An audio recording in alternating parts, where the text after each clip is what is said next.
Hey everybody, Daniel at yourvocalteacher.com here with a quick video on the differences in styles when it comes to singing.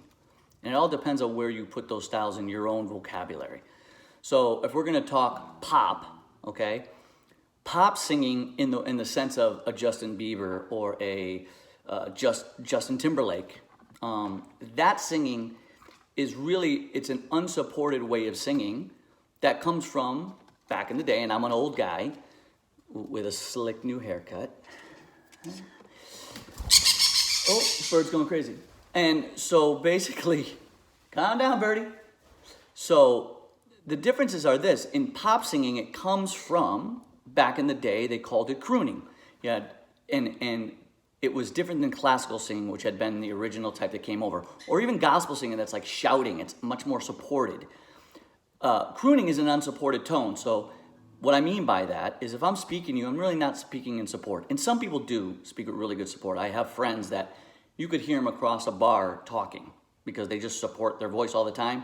And those guys sing unbelievable. They can do anything with their voice. I played with a really good guitar player that could do that.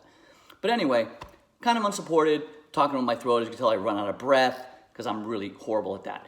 But if I take that and I just kind of start to think I'm going to raise my pitch a little bit and I just throw a chord, fly me to the moon, let me play among the stars, let me see what spring is like on Jupiter and Mars.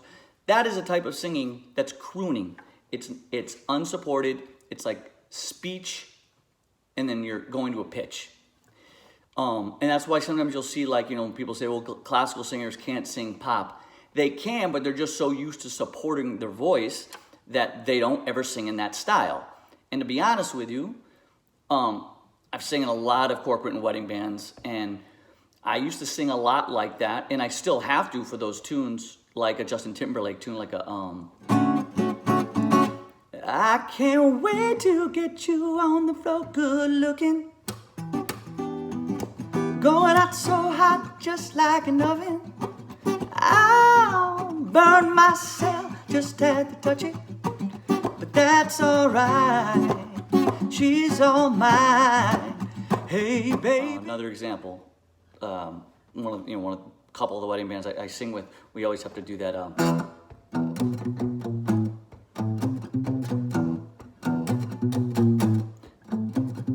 Oh no. See you walking around like it's a funeral.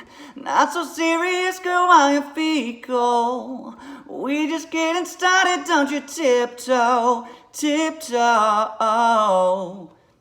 I'm not supporting that at all. That's just my speaking voice brought higher. And another side note, when Seth Riggs or his cohorts created the name speech level singing, he did not mean sing like you speak, like I just did. He actually meant speech level posture. When I speak, I don't lift my chin up to speak higher pitches or lower pitches. I just stay like this, and my support will take over for that. And a lot of people got that misconstrued. He actually comes from the right place. It's a classical way of singing. They say it in Italian, but I don't say it right. They don't mean sing like you speak. That's not what it means. You can go to page, I think, 31 of Seth's first book, and you'll see it on the bottom of the page. He says it. Does not mean sing like you speak. So, oh no, see you walking around like it's a funeral. I'm really just speaking on the pitches. I bring it down. I'm just still right here. This is my voice now. I'm not supporting. Hope that makes sense. And you can get better and better at that. There's many coaches online that I see that teach vocal runs in that way, in that position, because it's easier to do a vocal run when you're singing. Oh, I can move a lot faster than if I try to support that, which I'm not even going to try and do, because I can't move that fast because the tone is supported, and that's why you don't hear gospel singers doing that. Gospel singers, you will hear that because they're brought up in the church from a very young age to shout. That's what they call a lot of the gospel singing, is shouting. And they're taught to support their voice and sing out. And so their voice gets very strong. By the time they're, in their teens, they have a very strong voice, a very strong foundation. So they're supporting their voice when they speak. They're supporting their voice when they sing. They don't see a difference. And there's a lot of outliers like that. There's some great singers like that. But for the most part, if you're singing like that, like I said, so as long as I got and you're singing this place, it doesn't really matter which way I go. I know that I don't have to support my tone. And I can move all over the place and sing this kind of music, and that's great. I personally think it weakens the voice as you get older. And I can only say that because I'm old.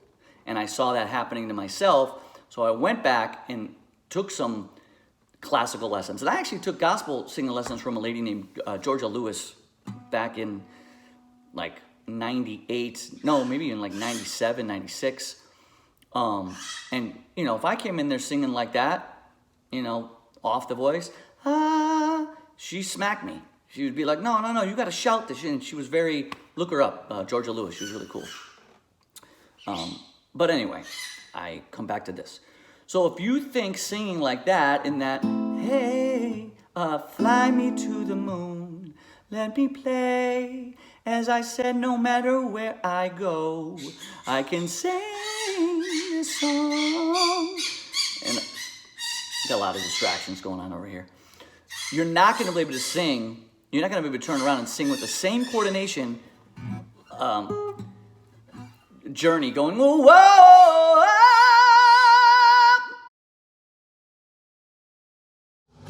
you're tearing me apart, every day, you're tearing me apart. Oh, girl, what can you say? You're tearing me apart. Happy for you, now that I am, even if I need to. I'm just trying to be somebody, Lord. You can love, trust, and understand. It's a much more supported tone. It's a different position and a different way of singing. And that's the main difference. So, if I'm singing a girl tune, like a Shaka Khan tune or something like that, and I'm singing with a band, I've got to support that tone in order to be heard, number one, and to hit the notes, so I'm not in falsetto.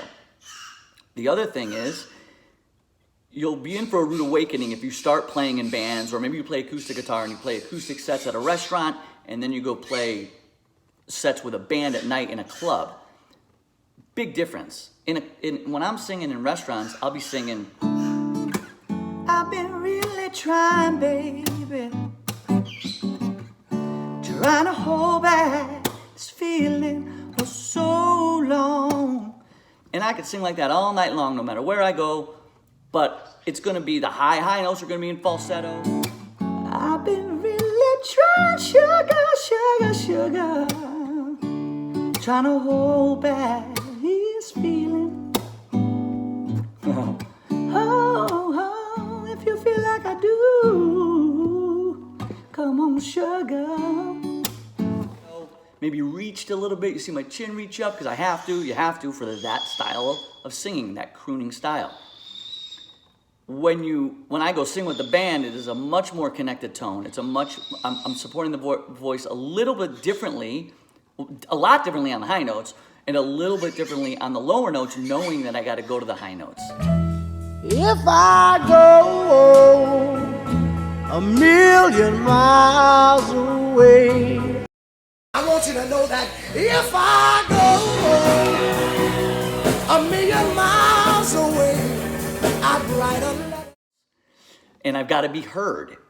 So when I used to sing, and I was didn't really know how to support the voice years and years ago, soundman would be like, hey, can you sing any louder? I'm supposed to rely on the mic, and here they are telling me to sing louder. But now I get it, because when I would get around really good singers that would support the voice, I'd be like, how are they so loud? And I'm so weak. And I would switch mics with them, and they would still blow me away. And then I finally learned the difference between supporting, unsupporting, crooning, and actually singing on the voice or off the voice is what my coach would call it. And actually, I've heard other coaches call that. I think Douglas Stanley called it on or off the voice. So that's what you're looking at.